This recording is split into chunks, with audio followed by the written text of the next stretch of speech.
आज मैं आपको वो 5 स्टेप्स बताऊंगा जो कि मैं रोज फॉलो करता हूं मेरी जिंदगी में मेरी अंग्रेजी को सुधारने के लिए, और यही काम करके आज मैं जो भी कर पाया हूं इसी की बदौलत है।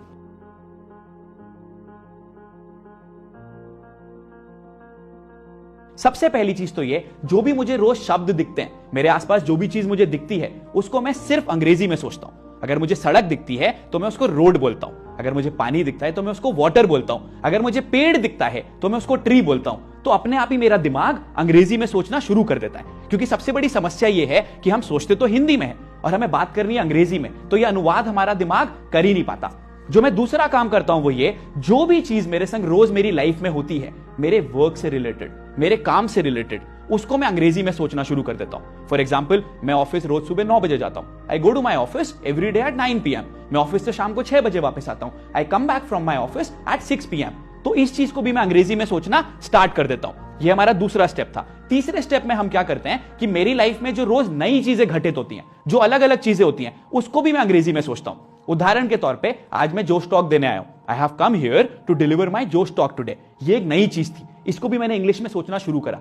अब आपके वर्ड्स कवर हो गए, सेंटेंसेस भी कवर हो गए। अब समस्या ये आती है कि इसको आगे कैसे लेके जाएं। जो भी चीज आप सोच रहे हो उसको कागज पे लिखो। मैं रोज उसको कागज में लिखता हूं, रोज प्रैक्टिस करता हूं, और एक चीज का मैं बहुत ध्यान देता हूं, वो ये कि मेरी ग्रामर सही है कि नहीं। ग्रामर चेक करने के लिए मैं एक टूल है जिसका नाम है Grammarly, free of cost tool है, आप भी यूज कर सकते हो। मैं उसका एग्जांपल लेता हूं, उसको यूज करता हूं और अपना पूरा पैराग्राफ उसके थ्रू लिख देता हूं। अब जब भी मैं प्रैक्टिस करता हूं, आप देखो मेरे वर्ड्स भी हो गए, मेरे सेंटेंसेस भी हो गए, मेरी रोजमर्रा की जिंदगी भी हो गई और मेरी ग्रामर भी ठीक हो गई। और उसको मैं बहुत तेज आवाज में दिल खोल के बोलता हूं। ऐसी हिंदी भी बोलते हैं ना, दिल खोल के जब मैं बोलता हूं तो ऑटोमेटिकली वो मैं इंटरनलाइज कर लेता हूं, मेरी बॉडी में आ जाता है, मेरे माइंड में आ जाता है, और ये चीज अपने आप ही आपके पास नेचुरली आने लग जाती है। रोज मैं एक नया शब्द लेता हूं या एक नया इडियम लेता हूं और रोज उसको प्रैक्टिस करता हूं। अब उससे क्या होता है, रोज मैं एक नया शब्द भी सीख जाता हूं, नया इडियम भी सीख जाता हूं, और मेरा कॉन्फिडेंस अपने आप ही बढ़ता चला जाता है। और यही काम जितने भी मेरे ग्रुप के मेंबर्स हैं, मैं सबके लिए करता हूं, सो दैट वो लोग भी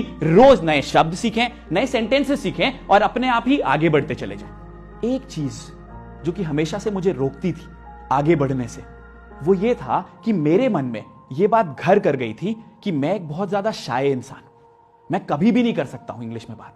और उसका बहुत बड़ा कारण यह था कि मेरे परिवार वाले मुझे हमेशा यह बोलते थे कि यार राहुल, तू बहुत शाय है, तुझे अपनी शायनेस से उबरना है। शायद ऐसा कुछ आपके साथ भी होता होगा। यही चीज मैं आपको बताना चाहता हूं, आप बिल्कुल भी शाय नहीं हो। अगर आप शाय होते तो बचपन में रो के आप कभी भी चॉकलेट नहीं मांगते, खाने के लिए चीजों के लिए कभी भी बात नहीं करते। वो एक चीज है जो कि आपके मन में डाल दी गई है, और जो आपका माइंड है, जब तक आप उसे ट्रेन नहीं करोगे, जैसे मैंने खुद के माइंड को ट्रेन करा, आप कभी भी आगे नहीं बढ़ पाओगे।